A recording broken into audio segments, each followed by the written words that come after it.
Homicide detectives often face a complete investigative deadlock. They arrive at a scene with zero witnesses, no obvious physical clues, and a prime suspect protected by a seemingly airtight alibi. Without a specific direction to look for evidence, the investigation freezes. To bypass that roadblock, investigators apply a two-step framework, the cold case breakthrough protocol. First, they source an external hypothesis to generate a new theory. Second, they use that specific signal to locate targeted, microscopic forensic evidence that is otherwise invisible. Detectives must navigate an absolute legal boundary here. Intuition and psychic tips hold no weight in a courtroom.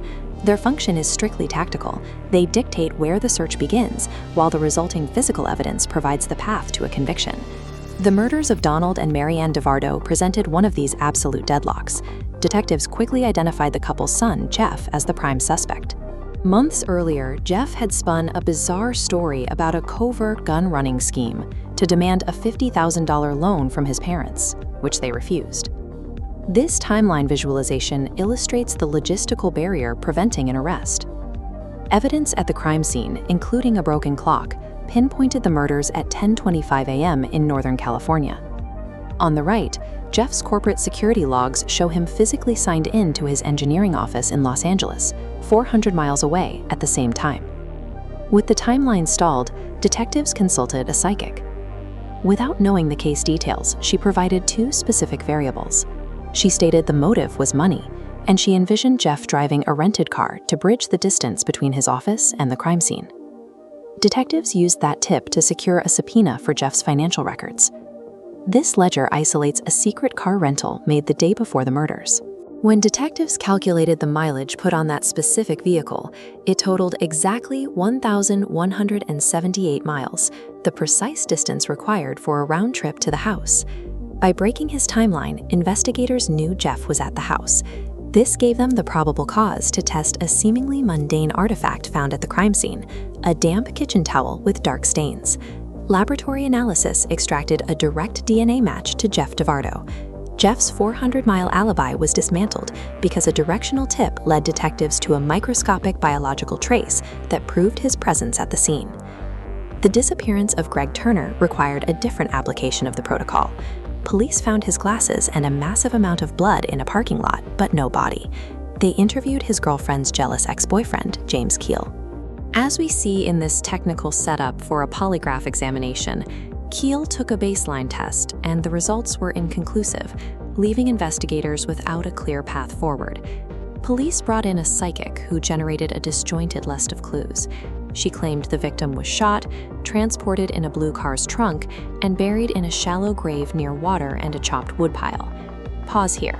Look at these two sets of information. If you are the detective, what is the exact legal mechanism required to turn an unverified vision about a blue car into an actionable search warrant? You cannot search a vehicle based on a vision. The correct pivot is to use the parameters of the vision strictly to narrow the search radius, focusing entirely on locating physical trace anomalies that can be legally documented. Detectives brought Keel in for a second interview. Because the psychic specifically mentioned a blue vehicle, they asked what he drove. He admitted his mother owned a blue car, and he consented to a search.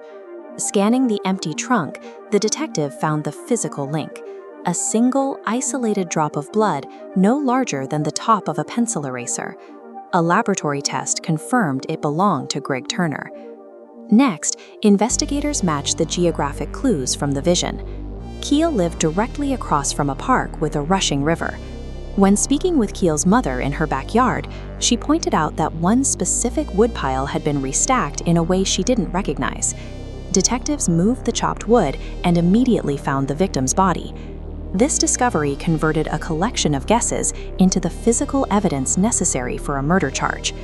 Realizing the forensic net was closing, Keel bought a ticket at this Greyhound bus station and fled toward California. Investigators tracked his route and coordinated an intercept.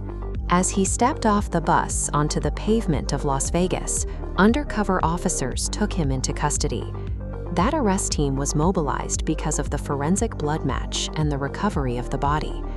This flowchart maps the complete investigative framework. First, detectives encounter a deadlock. Second, they utilize external insight to form a directional hypothesis. Third, they execute a targeted search to find logistical anomalies. Fourth, they secure the microforensics. While intuition can never be presented to a jury, it provides the specific direction required to find the microscopic facts that can.